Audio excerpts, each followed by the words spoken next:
Go ahead and kick it over whenever we're gonna kick it over in just a moment, folks. This is Jeff, by the way. I just wanted to say good morning. Yesterday was phenomenal, and I know today is going to be just as great. And I just want to thank everyone so far and say let's have a great last day, and let's really give it everything we got, right? All right. With that, here's Primorix with Ori and the Blind Forest and TP Speed on the mic. Take it away, guys. Hello, everyone. I'm Primorix. Oh, sorry, did I cut you off? Go ahead, man. All right, and I'm going to be running Ori and the Blind Forest Definitive Edition. I'm joined by Shafe, another Ori runner who's going to be handling most of the commentary. And yeah, once I hear we're good to go, I can just get right into it.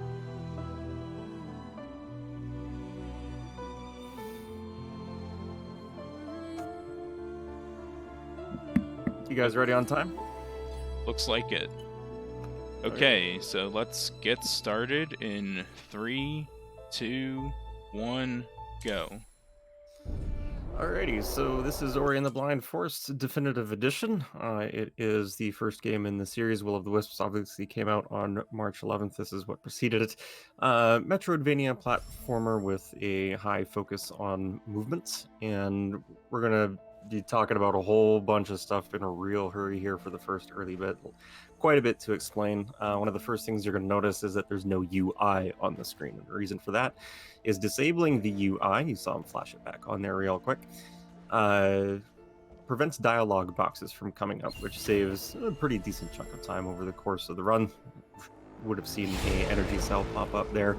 Of course, we don't see that. So we're going to be jumping into our first ability straight away. Metroidvanias being the kind where you go and collect an ability, which unlocks another area, and so on and so forth down the line. This is our basic attack ability in this game. This is going to be Sign. For the most part, kind of, you're not really going to notice it a whole lot. Hopefully. There are a few places where the targeting can get a little bit out of whack, but one of the things that you're going to see Primorix do right off the hop here is the cooldown on Sign internally. So he's going to be pacing his shots very carefully as he moves over to the right, and that allows him to do some continuous movement and clear out the Frankie fight real quick. So 3 points of resource management to keep in mind throughout the course of this run. You're going to have your experience, you're going to have your health, and you're going to have your energy. Primorix is going to be on 3 HP for the majority of this run, and when you get into the mid and late game, that pretty much means that you can be one-shot at any given point. He's only going to have about 5 energy. We'll get more into the resource management on the energy aspect later on once it becomes relevant, but he's looking at his XP values right now. You see him flash it back there on the screen real quick. Timed level ups are going to be a thing at a few different points in the run, and it's important because of a couple different things. One is a level up explosion that we're going to use to kill some enemies on the way here to the wall jump tree. This is Ghost Door, by the way. Put keystones in the door and then take a death, and whoops, door's gone. You can just move right on. And it also refills your health and energy. The refill on the energy is going to be one of the very critical things coming up to a sequence break that we're going to be doing in about 5 minutes or so. So just some basic movement here as we head off to the wall jump tree. And there's going to be one bit of tech that's going to be coming up that you're going to see a lot throughout the run. So I want to cover it a little bit early. It's called Save Anywhere. And what that is that we trick the game into thinking that the ability menu, which you can level up various different skills on, is going to be closed. We're going to open it up and we're going to trick the game into thinking that it's closed. Here's the first time level. No, he's going to get it on the way out. Okay. And what that allows us to do is gain control of Ori while the ability menu is still up. And whenever you level up an ability, it saves the game. So we can use this to do a bunch of different things in the game. The primary one that you're going to see is skipping cutscenes. So just keep that in mind. I'll mention it again when he gets back to Blackroot Pearls. So this is wall jump. This is our first actual sort of skill in the game. It does exactly what you think it does. It allows you to jump up on walls. Fancy, fancy. Yeah, and like Shafe mentioned, I'm gonna get this level up here. I prefer this because with the route I'm doing, it's a little hard to get experience in Blackroot Burrows, and I just get a little extra experience that way from all the stuff breaking as I'm jumping up through it. Yep, makes managing the experience a little bit later on for a trick that we're going to do to break into Grotto called Frankie Walk. He's going to need to make sure that as he's leaving Blackroot Burrows, he is on 19 XP or less. The enemy that he's going to kill is going to give him 19. This refills, as I mentioned earlier, health and energy. He's going to be going into a door that requires 4 energy, and we are only going to have 2, so that Frankie's going to help us get into Grotto. We'll make sure to address that in a few minutes once he gets there. This is Blackroot Burrows, one of the areas that was added in the definitive edition of the game. It contains 2 skills, Dash and Grenade, and Dash is the important one for us. Grenade, obviously, because the category is all skills. We'll need to come back and get that later, but we're not going to pick it up just yet because we don't have access into Lower Lost Grove. So there's a manipulation that Primorix is going to be trying to go for here in Blackroot with cycles. Everything in this area is pretty much on a cycle. You can see some platforms bobbing around here. And there's going to be some lasers that you're going to see off to the right-hand side. So he's trying to move over to the left to activate this orb, which will then teleport to him once he's picked it up and put it down. A safety save. Normally wouldn't take that in a run. That's okay. Yeah, jumped a little early there. So you're supposed to go around, carry that orb to the left, which is going to make platforms visible to you. And that's sort of like a casual way to come back to this area to collect this XP. But the way the platforms bob, you can actually get a jump there. And just kind of skip doing all that. So this is pretty spooky. Doing a couple jumps while projectiles trying to shoot you off of them. Definitely one of the early reset points of the run. I don't think you're on the cycle here. No, not even close. No. That's okay. Ended up not having to wait too long because I missed the jump a couple times. Yeah, that's alright. Yeah. But at this point, I'm 6 experience away from leveling, so I want to leave this slime because he's going to give me 12, and I really don't want that. Yeah, this is actually a pretty fortunately positioned slime because as we're monitoring our experience coming up to this area, knowing that this slime gives 12 XP, we can kind of take a look at where we're at and make a decision whether or not we need to kill him as we head into the dash area. So he paused on the ledge just before going out to light that lantern. You notice that he got onto this platform cycle immediately. That's actually a manipulation that he did. For whatever reason, the platforms in this particular room don't start moving on their cycle until you're far enough away from the edge of that platform. So he's going to do a cutscene stack here with the save anywhere trick that you saw him use to enter Blackroot Burrows. He's going to do it again here. I lost some because I died. I forgot, but it's still okay. Right. Yeah, you're still on 18. You're fine. Yeah. So this pedestal cutscene is playing right now. He's taken the orb for a little jaunt, and then he's going to stack it with the activation of the dash cutscene. I'm going to give him a little bit of quiet here because he's going to be doing some blind movement as this occurs.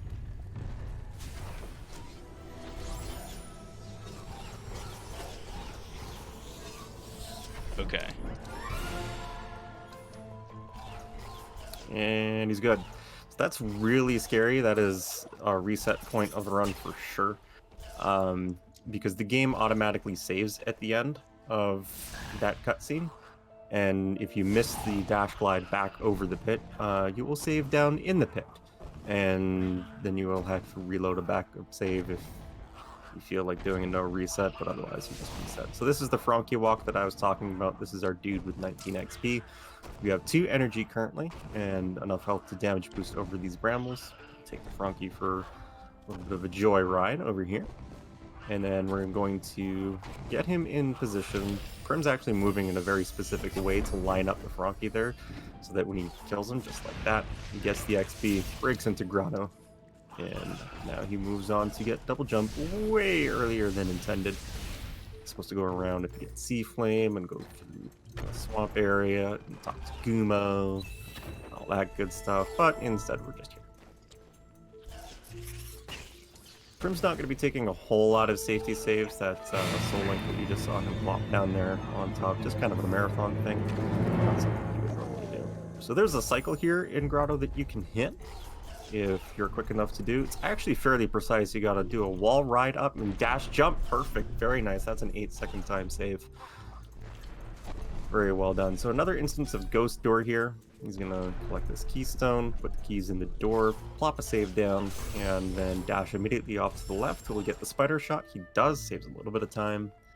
And another instance of blind movement coming up with the double jump tree. He's going to level up an ability again, reload, so that he gains control of Ori while this is playing. Another moment of quiet for him.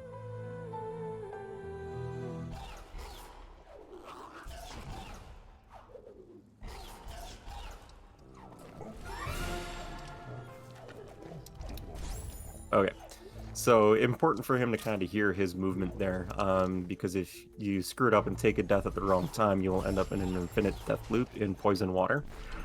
So just making sure that he gets that. So you're supposed to go all the way around in Grotto to trigger some cutscenes and do some stuff, but it turns out in Ori and the Blind Forest, collision in this game looks pretty much like it is on screen. And you see that little ledge there? Yep, you can jump off of it and just skip a whole bunch of stuff.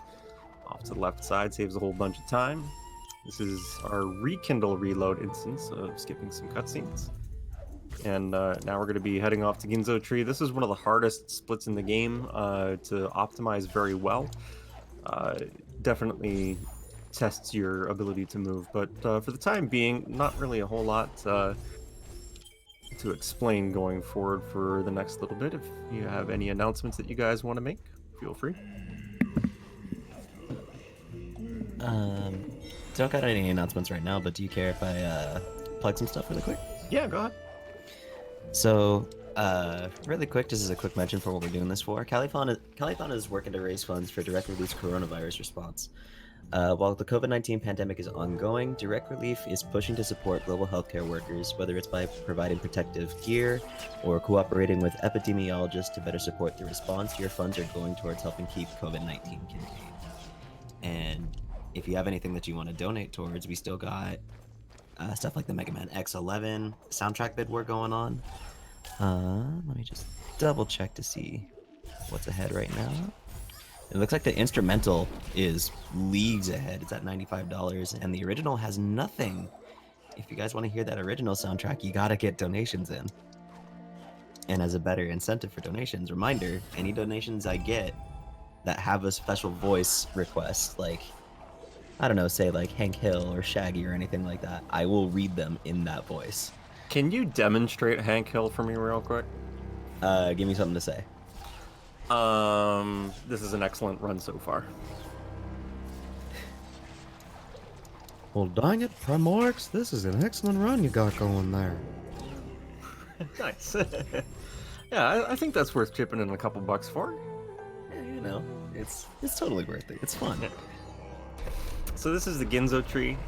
This is where you're supposed to go and collect the most unique skill, I think, in recent platformers called Bash. And as well, this is where you clean the water. And a lot of people will remember this area from their casual playthrough, particularly the music in the Ginzo Escape. I am sorry to inform you, we do not go there. We skip it. We have a trick that we have very creatively named called Swamp Entry, which allows us to enter into swamp, as you might figure. So we're going to do that instead using Bash. It turns out various different things in this game can be utilized to our benefit for some sequence breaks, so we'll cover that when he gets there. But there's some pretty tight jumps and some platforming here. He's going to try and get a cycle. This is an intentional death that he's taking to actually reset the cycle in this room. Saves like 2 seconds maybe. And after this, he's going to be fighting a little mini boss here in Ginzo. You're going to see another instance of the shot pacing that I talked about off the top of the broadcast. trying to get Sign to basically just not trigger the internal cooldown. And the spawns here are RNG, but there is a 1-frame window where you can actually see the little cloud that the mini-boss leaves behind. Yeah, I think I missed a bottom right spawn, unfortunately. Lost some time, but clean 4-cycle otherwise, which is pretty much what you expect. Yeah, he respawned pretty quick, so it wasn't really a big problem. Collecting some keystones. Gonna have another ghost door here. This is a little bit spooky. As I mentioned, he's only on 3 HP, so he's got to do a pretty precise jump there. Miss one of the brambles, but take an intentional hit off the second set to set up this ghost door. And pretty nicely done. So this is Bash now. This is going to allow us to do a whole bunch of fun stuff. As someone that has never played this game, this is crazy impressive. Well, as it turns out, it happens to be 75% off on Steam right now. I think for the next 2 days? Maybe? You just might convince me. I'll see if I can check it real quick for you. So here I'm setting up a save for a trick called Key Dupe, which I'll let Shafe explain, because I have to do it. Oh Actually, my god. The sale on Blind Forest ends in 25 hours, so gotta make a decision a little bit quicker. So Key Dupe operates kind of similarly on the principle of Ghost Door in terms of taking a death abuse. What he's gonna do here is he's gonna put 3 keys in the door, take a death that is far enough away from the scene that contains the door itself, so that when he respawns outside of that scene, the keystones get put back in his inventory, because the game just kind of doesn't know how to handle that. So instead of having 3 keys, he had 7, puts 4 in the door, and he's still got some left over. Also, shoutouts to hyperspeeds. If you save while dashing and reload the save, you get to go fast, and that's cool. You'll see another instance of that coming up in Swamp. And speaking of Swamp, see a Ginzo. This is Swamp entry that's going to be coming up. We have taken a frog that we have affectionately called Ringo for reasons that you will hear on his way out from Stump. And the projectile that the frog shoots and other enemies shoot, like these spiders that you're going to see up here, they can break certain spots of terrain for us. And this was actually found, I believe, in the Ori randomizer, and then was incorporated into the run. So we're going to take this frog with us. By using Bash, we can literally just take him with us. As long as he's got HP, we can put him anywhere.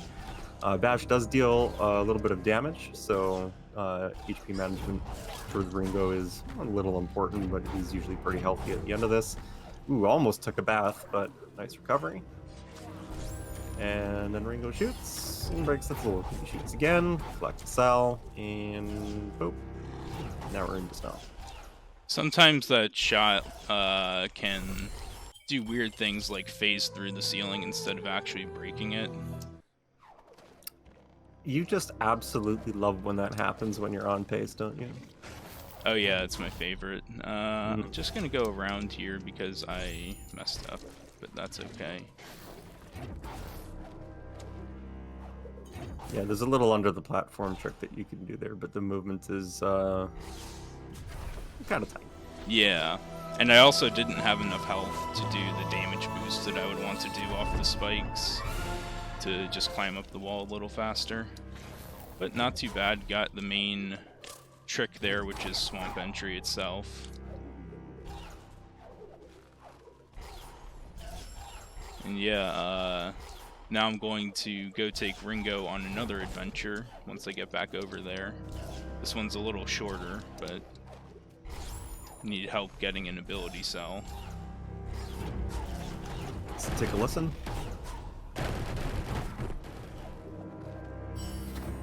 We just got up there. That was really tight. It always feels tighter than it is, and then sometimes you think you're gonna miss it and you don't. It's sort of weird. But that's why we call him Ringo, because he plays the drums on that log for us. We don't have a name for this frog, but there was a cutscene there that you're just not gonna see. Turns out we can use Bash and pretty specific positioning to just go over the trigger. Popping over here to collect an energy cell. This is going to be the last energy cell that we collect. And then those spikes do infinite damage, and then we do an extremely scary damage boost on those spikes, which always gives me a coronary. And then we're off to Sea Flame, and Sea Flame being required not only for the category, but also in the blue section of the tree that you're going to see pop up on the screen here, the ability tree. You can't level past Sea Flame efficiency until you collect Charge Flame. So now we have Air Dash, you can see there, and then the next two skills are Ultra Soul Link and Charge Dash. Charge Dash is going to allow us to do a whole bunch of stuff. But before we get to that, I gotta explain Fast Stompless. You're intended to go and break the rocks above Kuro's head by bashing over there and then just using Stomp. But there's an ability cell that we want to collect for some things that we're going to be doing. And it turns out, like I mentioned with Ringo, projectiles from various enemies break stuff for us. So we're going to take a spider shot, and we are going to launch it over towards those rocks, and then we are going to move to the right as fast as we can and collect an ability cell. And if done correctly, we can collect the cell less than a second before the shot actually hits the rocks and breaks it for us. So that'll be one of the immediate things coming up, and then we'll also mention, I guess, ahead of time, because this is going to go super fast from this point on. He's going to be leveling up Charge Dash right after Fast Stompless. And I'm actually going to do it right here, just for safety. Fair enough. So I get a save. But yeah. So Charge Dash, the way that it works intended is it targets an enemy and charges at them with the dash ability and deals damage to them. Rocket jumps, which you are going to see momentarily, if you charge dash at an enemy that is above you and you cancel it with a jump, very nice Stompless, by the way. The game forgets to slow your momentum down, so you just go absolutely flying. And he's going to jump down after he collects Feather here and grab a frog to do exactly that, and to do probably the hardest trick, the big barrier, if this is a run that you're interested in learning. Sorrow Bash is the hardest trick in the run. It is the one that makes or breaks runners who are learning this. Some people give up, some people persist. He's going to go over here, break this crystal for a little bit of a refill, dash over, lure the bird into a very specific position. And of course, double bash being double bash sometimes doesn't work. It's a one frame trick to send Ori in the same direction, but he recovers it very nicely. Well done. And now we're in Sorrow. 3 zones-ish ahead of where we should be.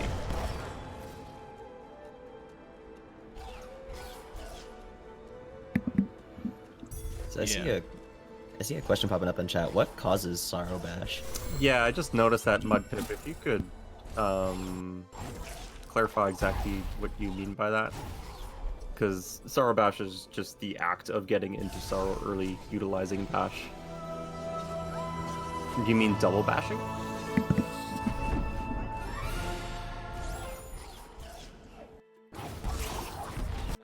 So he's got a save anywhere up here for a fairly prolonged period of time. This is the last sort of major trick you're going to see this used for. Charge Jump Auras persists after you take a death, just for a little bit. So we place a save just below the ceiling, take a death with Charge Jump, and boom. That's known as Terror Break, and that allows us to get to the Sunstone without having to go the intended way over to the left. Oh, that's a rocket jump, Mudpip. Yeah, that's what I was talking about earlier with Charge Dash, where you bash an enemy up above you, or you can position an enemy above you if you don't have bash for whatever reason, like Point Randomizer. And you cancel your Charge Dash with a jump. And that prevents the game from reducing your momentum. Alright, so this is the Sunstone. This is the key to enter the last area of the game, Mount Horu. And now we're heading off to what is probably most runners' favorite area to move through, because now we have all the fun stuff. Misty Woods, which changes as you go through it. And just pretty much a beautiful section to watch. And not a whole lot to explain here. This is just pretty much critically movement. So speed, if you've got anything that you want to announce, any donations, anything else you want to plug coming up for incentives, feel free. Once again, doesn't look like we've got any donations going on right now. But we do have some incentives that we're gonna plug. We have the Link's Awakening DX, which is watch the Ballad of the Windfish cutscene. We're at 125 out of 200, so we're actually pretty close to meeting that. We also have the incentive for playing Metroid as Zero Suit Samus, as well as Double Kill Mother Brain, which Double Kill Mother Brain doesn't have anything in it, but Zero Suit Samus is almost done. It's at 165 out of 250. So it's just a little over, it's a little under 100 left. And then for the very end of the marathon, if there's nothing in there that you guys want to see, which I don't know why I want to see Double Kill Mother Brain personally, there's also the Super Mario Odyssey nipple percent run, which has a donation total, a donation goal of 1,250, and that doesn't have anything in it, which if you want to see the greatest meme in Mario speedruns, that's something that you gotta donate for. That sounds interesting, to say the least. It's literally a speedrun, because there's a costume where Mario's just in his boxers. It's a speedrun to get that costume. Oh my god. It's honestly amazing. I love it. It's so good. It's so great. So this is Misty Woods. As you can see, Primorix has left the UI on at this point because there's nothing that he's collecting that will pop up and give him an announcement. And a great example, well-timed, Prim, of how No Misty problem. can kill you when you touch pretty much anything, because you're only on 3 HP this whole way.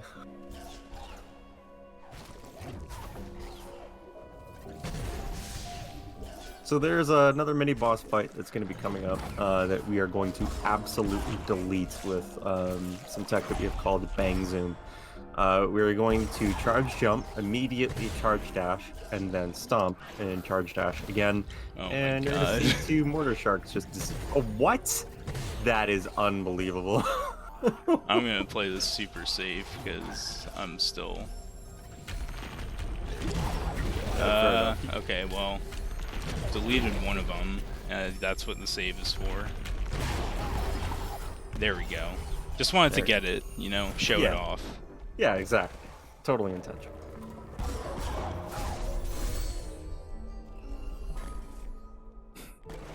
So this is where the energy management starts to get a little tight. I've been using some techniques to basically extend my energy by canceling charge dashes, but that's also a little slow, so I don't want to do that too much if I can avoid it. But at the same time, you only have 5 energy, so you have to make the most of it. Mm-hmm. So here I have also 2, cancel which the is energy expenditure with dashes. Just FYI. Continue. yeah. So here I have 2 energy, which is exactly what I need to drop a save right here for lever glitch, which is just rekindling that save while pulling the lever to make the door open instead of close continuously. And then I have 1 energy left to do some more charge dashes. There's a laser cycle that, with good movement, you can hit. Very well done. Charge dash at this bird, and then get the dash glide over the cutscene trigger. Yeah, unfortunately, I'm not going to get the best laser cycle on the way back. I kind of flubbed the dash glide over the cutscene trigger, but overall, yeah, going pretty strong. Got all the skills now, just need to make my way to Horu and finish the game. Yeah, unfortunately, there's a couple skills that don't benefit a whole lot in this category, but the category came about because the any percent, particularly the out of bounds version of any percent in this game, was really short. I think the recce for any percent's like 10.5 minutes, thereabouts. So we kind of wanted to basically arbitrarily add some goals to get a longer category that has a little bit more movement to it. So we came up with all skills. And Grenade does have one important use at the end of the run as well.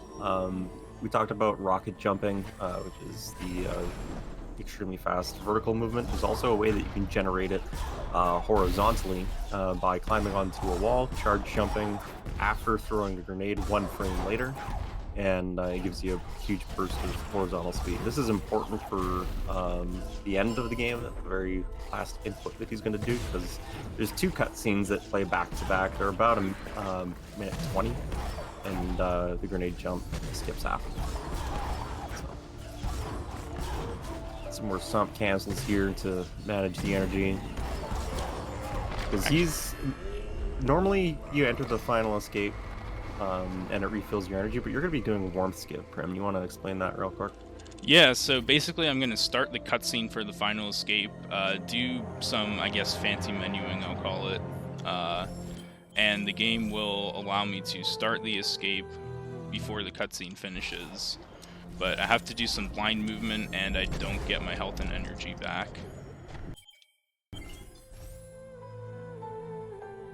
So this is basically an instance of menu storage. There we go. And now the camera gets confused because it wants to play the cutscene, but it also wants to follow Ori. And so there's some blind movement there, and then missed the lava pillar cycle there. That's, I think. Oh, okay, good. I thought you might have been out of energy there for a second, the way that you were moving. It's good. Still has 1, but yeah, the grenade jump costs half an energy per use. So again, energy management pretty critical. So he's only on 5 HP here. We didn't finish Ginzo, as you might remember. So the water's poison, and 5 HP, as it turns out, is exactly what you need to be able to get through that swim. So here's the grenade jump, setting up his position, and first try, very nice. GG. Thank you. So time will be coming up in about 35 seconds or so. That was a pretty solid run, man. Yeah, it was. I was feeling that entire run pretty much the way I feel when I'm in Misty on PB pace, so to execute that well, definitely very happy with how it went. And yeah, time is coming up. Once Naru walks past one of these trees in the foreground, I can call it out. And time. That is a pretty solid run. 30:44 is your official time. Yeah, that's what my timer says too. Good job. That was absolutely wild. This run this goes by is pretty quick. a really awesome run, and it's been a pleasure to learn it over the past year or so and get to show it off here. Really want to thank Calithon for having this run, allowing me to play for them, and thank you, Shafe, for covering for me basically the whole time for commentary. No. That was a lot more nerve-wracking than I thought it would be, so I really appreciate the help, and just shout-outs to the whole Ori community, because they're just a super welcoming and helpful group of people, and it's been great to meet you all, hang out with you, having a great time. Thank you. Yeah, I agree. This is one of the best communities that I've been a part of for sure. I'll post the link to the Discord in chat if you guys want to pop in and join if this run seems like something that you're interested in. A lot of us right now are doing Will of the Wisps currently, but still a lot of knowledgeable runners from Blind Forest are hanging around with you, helping either game, whichever one it is that you want to pick up. So feel free to pop in. All right, we're going to get out and allow you guys to get ready for the next run. Thanks again. Thank you.